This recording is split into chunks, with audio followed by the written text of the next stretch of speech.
So hello everyone, welcome back to my YouTube channel. और आज हम वापस से एक बहुत ही इम्पॉर्टेंट टॉपिक नर्सिंग मैनेजमेंट के साथ वापस आ चुके हैं। तो सबसे पहले टॉपिक का नाम है हमारा job description of nursing officer. Okay, ये क्वेश्चन एग्ज़ाम में बहुत बार रिपीट होता है नर्सिंग मैनेजमेंट के। So let's start with the definition. What is job description? Job description basically एक ऐसा रिटन स्टेटमेंट होता है जिसमें डिस्क्राइब होता है जॉब टाइटल क्या होगा, ड्यूटीज़ क्या हैं, रिस्पॉन्सिबिलिटीज़ क्या हैं, ऑथोरिटीज़ क्या हैं, and then working conditions and other requirements जो कि एक पार्टिकुलर पोजीशन के लिए चाहिए होता है। That is called job description. Overall बोले तो it's a written statement describing the job title, duties, responsibilities, authority, working condition and other requirements of a particular position. What is job description? Let's start with job description. Okay, तो job title क्या है? Nursing officer. Department, nursing department में ये होंगे। Responsible किसके under होंगे? तो nursing superintendent हो गए हमारे, ठीक है। देन असिस्टेंट नर्सिंग सुपरिटेंडेंट या फिर वार्ड इंचार्ज, ठीक है। देन आता है हमारा पर्पस क्या है इस जॉब का। तो purpose of this job is to provide safe, effective and holistic care. Okay, then patient centred nursing care, ठीक है। This are the purpose for this job of nursing officer. Then we will talk about the educational qualification that are required for this profession. Educational qualification के लिए या फिर आपको BSc nursing या post basic BSc nursing करना होगा या फिर आप जीएनएम भी कर सकते हो as per the organisation. Okay, ये हो गया पहला। दूसरा आता है कि आपको जो है वो रजिस्ट्रेशन कराना पड़ेगा, लाइक वैलिड रजिस्ट्रेशन होना चाहिए या तो स्टेट नर्सिंग काउंसिल से या फिर अप्रोप्रिएट नर्सिंग रेगुलेटरी अथॉरिटी से। तो ये हो गया हमारा एजुकेशनल क्वालिफिकेशन। ओके, अब हम बात करते हैं कि मेजर ड्यूटीज़ और रिस्पॉन्सिबिलिटीज़ क्या है नर्सिंग ऑफिसर की। तो first one and most important is patient care, ठीक है।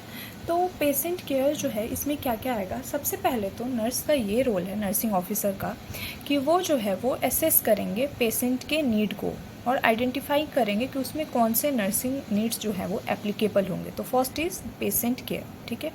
तो हमने क्या किया, यहाँ पे असेस कर दिया पेशेंट का नीड क्या है, कौन सी नर्सिंग एक्टिविटी लगेगी। देन हम प्रिपेयर करेंगे according to the need plan, ठीक है। प्लान करके फिर क्या करेंगे, डायरेक्ट नर्सिंग केयर प्रोवाइड करेंगे, मतलब implementation of that plan. Next vital sign monitoring करेंगे, देन मेडिकेशन देंगे, ठीक है, safely. Pre op and post op care provide करेंगे। डायग्नोस्टिक और थेरेप्यूटिक प्रोसीजर्स में हम जो है वो असिस्ट करेंगे। हाइजीन, न्यूट्रिशन, कंफर्ट मेंटेन करेंगे और इवेल्युएट करेंगे पेशेंट के रिस्पॉन्स को। So this are the points under the patient care. Okay, identifying the patient need, preparing and implementing the individualised nursing care plan, providing direct nursing care, monitoring vital sign, administering medication, providing pre or post op care, assisting with diagnostic and therapeutic procedures, maintaining patient hygiene, nutrition and evaluation. These are under the patient care. Okay, then comes next, that is ward management. Ward management में सबसे पहले तो nurse जो भी nursing officer है उनको जो है वो प्रॉपरली जो भी हमारा वार्ड है उसमें जो भी नर्सिंग एक्टिविटीज़ है उनको प्रॉपरली ऑर्गेनाइज करने आना चाहिए एंड देन कोऑर्डिनेट करेंगे, ठीक है, डिफरेंट एक्टिविटीज़ के साथ। ओके, देन इंश्योर करेंगे कि जो प्रॉपर ड्यूटीज़ जो है प्रॉपर नर्सिंग स्टाफ को असाइन हो रही है। मेंटेन करना है adequate supplies, equipment and medications, ठीक है। चेक करना है functioning and ability of emergency equipment और वार्ड में हाइजीन मेंटेन करना है। तो ये हो गया वार्ड मैनेजमेंट। फिर आता है सुपरविज़न। सुपरविज़न में जो भी नर्सिंग असिस्टेंट है उनको नर्सिंग ऑफिसर्स जो है सुपरवाइज करेंगे या फिर अदर सपोर्टिव पर्सनल्स होगा। गाइडेंस प्रोवाइड करेंगे जो जूनियर नर्सेज हैं या नर्सिंग स्टूडेंट्स हैं उनको, ठीक है। कोई अदर स्टाफ से उनके परफॉर्मेंस को ऑब्जर्व करेंगी और गाइडेंस अगर ज़रूरत होगी तो गाइड करेंगी, ठीक है। देन देखेंगे कि जो भी नर्सिंग प्रोसीजर्स हैं वो जो है स्टैंडर्ड प्रिकॉशंस वहाँ पे जो भी है अकॉर्डिंग टू स्टैंडर्ड फॉलो हो रहे हैं, that is supervision. Then comes documentation and reporting. यहाँ पे जो नर्सिंग ऑफिसर है वो proper accurate and complete nursing record maintain करेंगी, रिकॉर्ड करेंगी vital sign, medication, treatments treatments and patient response को, प्रिपेयर करेंगे nursing reports and handover reports को, confidentiality of patient should be maintained. Then infection prevention करेंगे, इसमें जो है वो फॉलो करेंगे स्टैंडर्ड प्रिकॉशंस जो भी नर्सिंग ऑफिसर्स हैं, प्रॉपर हैंड हाइजीन मेंटेन करेंगे, पीपीई जो है उसका यूज़ करेंगे, एसेप्टिक टेक्निक्स का यूज़ करेंगे प्रोसीजर देते हुए, एंड प्रमोट करेंगे proper segregation and disposal of biomedical waste. Next is communication and coordination, इसमें जो भी नर्सिंग ऑफिसर्स होंगी वो जो है वो इफ़ेक्टिवली पेशेंट के साथ या पेशेंट के रिलेटिव्स के साथ कम्युनिकेट करेंगी। देन कोऑर्डिनेट करती हैं डॉक्टर्स या अदर हेल्थ केयर प्रोफेशनल्स के साथ। देन नर्सिंग राउंड या मेडिकल राउंड होता है उसमें पार्टिसिपेट करेंगे। ठीक है, तो ये सारा क्या हो गया हमारा communication and coordination. Then handover के टाइम भी प्रॉपर्ली कोऑर्डिनेट करना है। Then comes health education. ठीक है, तो हेल्थ एजुकेशन प्रोवाइड करेंगी to the families, to the patient about the disease, treatment and medication. ठीक है, apart from that diet, hygiene, lifestyle के बारे में लोगों को बता सकती हैं। ठीक है, home care, follow up, prevention of complication के बारे में बता सकते हैं। तो ये हो गया हमारा हेल्थ एजुकेशन। देन आता है हमारा इमरजेंसी केयर। इमरजेंसी केयर में जो भी नर्सिंग ऑफिसर है वो इमरजेंसीज को रिकॉग्नाइज करेंगी और इमीडिएट नर्सिंग इंटरवेंशन जो भी इमरजेंसी है उसके लिए प्रोवाइड करेंगी। अगर कुछ प्रोसीजर्स लाइक CPR है, रिससिटेशन, तो वहाँ पे वो असिस्ट करेंगी एंड जो भी इमरजेंसी इक्विपमेंट्स हैं उनको जो है मेंटेन और प्रिपेयर करेंगी। देन आता है क्वालिटी इंप्रूवमेंट। क्वालिटी इंप्रूवमेंट में नर्सिंग जो है वो ऑफिसर हैं वो पार्टिसिपेट करते हैं नर्सिंग ऑडिट्स में एंड क्वालिटी एश्योरेंस एक्टिविटीज़ में। हॉस्पिटल की पॉलिसीज़ को फॉलो करती हैं, जो भी प्रोटोकॉल्स हैं उनको फॉलो करते हैं। ठीक है, एंड पार्टिसिपेट करती हैं कंटिन्यूअस नर्सिंग एजुकेशन में। ठीक है, एंड प्रमोट करती हैं एविडेंस बेस्ड प्रैक्टिसेस को। देन आता है professionals and responsibilities, professional responsibility sorry.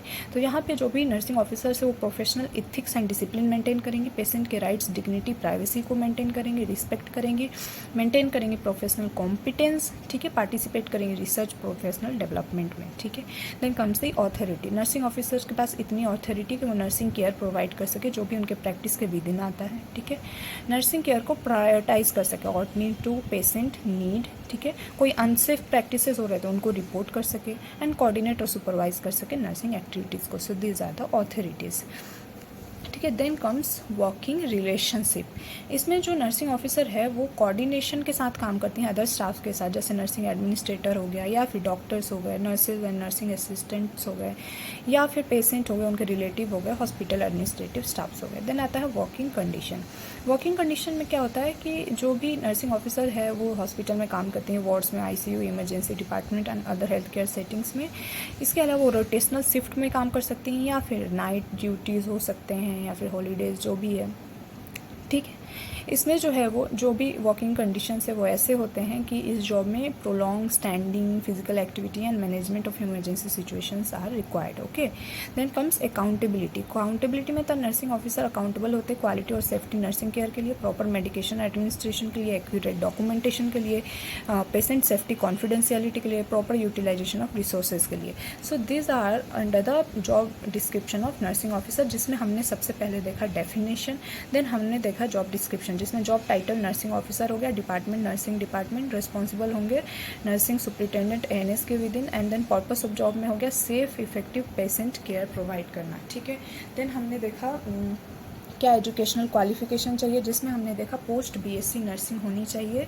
ठीक है, या फिर BSc नर्सिंग और वैलिड रजिस्ट्रेशन होना चाहिए या तो स्टेट नर्सिंग काउंसिल से। ठीक है, देन हमने मेजर ड्यूटीज़ देखी जिसमें पेशेंट केयर हो गया, जिसमें असेस करेंगे, हेल्थ नीड प्लान करेंगे, ये सारा वार्ड मैनेजमेंट हो गया, हाइजीन वगैरह मेंटेन करना है, सुपरविजन हो गया। ठीक है, सेफ प्रैक्टिसेस फॉलो हो रहे कि नहीं, डॉक्यूमेंटेशन करना है, प्राइवेसी मेंटेन करनी है, पेशेंट की डॉक्यूमेंटेशन के दौरान रिपोर्टिंग करना है। ठीक है, देन इन्फेक्शन प्रिवेंशन जिसमें हैंड हाइजीन मेंटेन करना है। ठीक है, then communication and coordination, other staffs के साथ कम्युनिकेट करना है, कोऑर्डिनेट करना है, हेल्थ एजुकेशन प्रोवाइड करना है, हाइजीन, डाइट, इन सारी चीज़ों पे, इमरजेंसी केयर प्रोवाइड करना है जिसमें कि आपको जो है असिस्ट करना है डॉक्टर्स को या फिर इमरजेंसी इक्विपमेंट्स प्रिपेयर करने हैं। ठीक है, देन क्वालिटी इंप्रूवमेंट करना है, स्टैंडर्ड प्रिकॉशंस फॉलो करने हैं, professional responsibilities should be followed, authority होती है उनके पास बहुत सारी चीज़ों की, देन वर्किंग रिलेशनशिप हो गया, and then working condition and accountability. These are the major duties of nursing officer. Okay, so thank you so much.